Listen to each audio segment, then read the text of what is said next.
Hello, I'm Brett Sadler, and I'm here today to share a secret with you which can transform your life.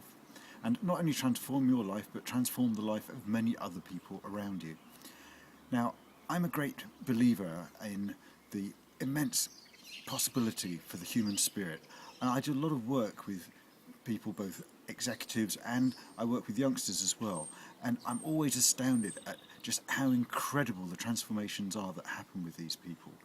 They come, for example, where I'm working with a group of young people who are they're handed over to me by the teachers, and they say, "Yeah, I'm sorry, Brett, but you've really got the short straw with these guys. They're really no hopers, but yeah, do what you can with them." And I can just see in them what that's done to them. That expectation is what they live up to. So I give them something different. I give them the belief that actually they can do it, they can achieve it. And by the end of a couple of days with them, in fact, by the end of the first day with them, they really know that they can do it. I give them challenges that they can rise to and prove to themselves. And I say to them, I know you can do it, you know you can do it, so just go out and prove it. And suddenly they discover that actually they're not the no-hopers that everybody's been telling them they are. And I find the same with business people as well. They start off with all sorts of limiting beliefs because they're told to get back in the box, they're told not to have ideas above their station and all this kind of thing. So I actually start working with them to release their inner potential. Now, the reason that I'm telling you this is because it creates the context for this big secret. But before I tell you what that secret is, I'm going to just give you a little bit of background about why I'm able to reveal that to you today. Because I'm somebody who's always lived in the future. Perhaps it's not always the best place to be because there's so much fantastic stuff around for us to enjoy today. But living in the future also means that you're moving towards something all the time, which is great. I was one of the first people, certainly in my circle, to get made redundant. And I stayed at home and was a stay-at-home dad for a while whilst my wife went out to work and I was looking for a new job. That was unheard of in those days. I'm talking back in the late 80s, early 90s. And I was viewed as being a bit odd, a bit of an outcast almost, because I'd been rejected and here I was having to be at home whilst my wife went out at work, and how inadequate people thought that I was. However, I actually knew different to that. I knew that this was a phase of my life that I was going through and that I was going to learn things, and I had the opportunity to engage with my young children where a lot of dads don't have that. And that has really helped me through my life as they've grown up as well. So that's a precious experience that has come about by the fact that I've been able to embrace new ideas and new concepts. So something else is I've also always kind of been in the future so far as new technology is concerned. Although I'm not a techno geek, I'm really much more interested in what the technology does for me. But back in, when would it have been? I don't know, late 70s, early 80s, I got involved in the microcomputer revolution.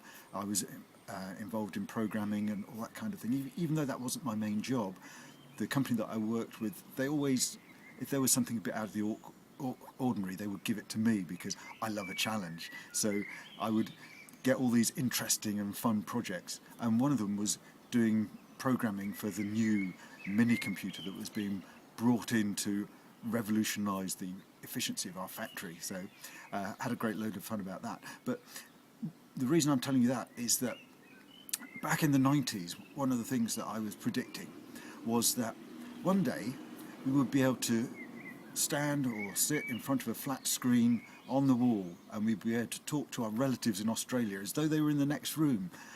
That's back in the 90s, and people thought that I was absolutely balmy, I was out of my tree. And what do we have now? We have Skype, we have Google Hangouts, we have all sorts of opportunities where we can connect with people wherever they are in the world. And some would say wherever they are in the universe. But I don't think we've quite got the technology tweaked there yet, but it will come, I'm sure. So because I live in the future, that means that I can see trends that often people don't. part of the reason for that is because I have the gift of dyslexia. So I tend to look at things not in linear progression, not in how they are now, but in terms of systems and possibilities, how things fit together and how the dynamics of things are changing, and I can see the patterns of change over time. So I can extrapolate that into the future. Where we are now is at a crucial time in the development of the human race. We've come through an industrial revolution, we've come through an information revolution, and now we're just starting a consciousness revolution. And that is the secret that I was going to share with you today. Because the future is about belief. And it's about belief in the limitlessness of our human potential. It's about us really emptying ourselves to the world, giving ourselves to the world, not holding our greatness back. You know, when I was a kid, I was told not to show off, not to be flamboyant, to just be seen and not heard. And that actually made me quite introverted, even though that's not really my natural way. I'm naturally a people person. I like to engage with people. But because of that, it's taken me a lifetime of personal development to actually become myself.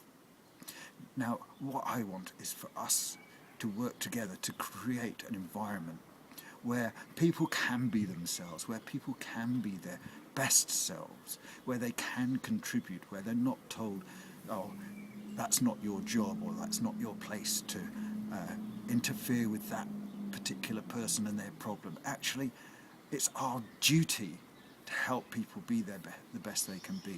Now, there is a caveat to that, of course. They have to be ready, and that's all part of the process. Are you ready? Are you ready to step into your greatness? Are you ready to be the person that you can be? Are you ready to join me on this journey? If you are, join me in Team Be the Change. Click the link below on this blog and join me and be part of that future.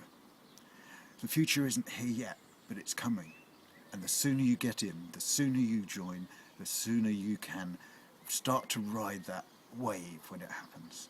I look forward to seeing you on the other side. Thank you for watching.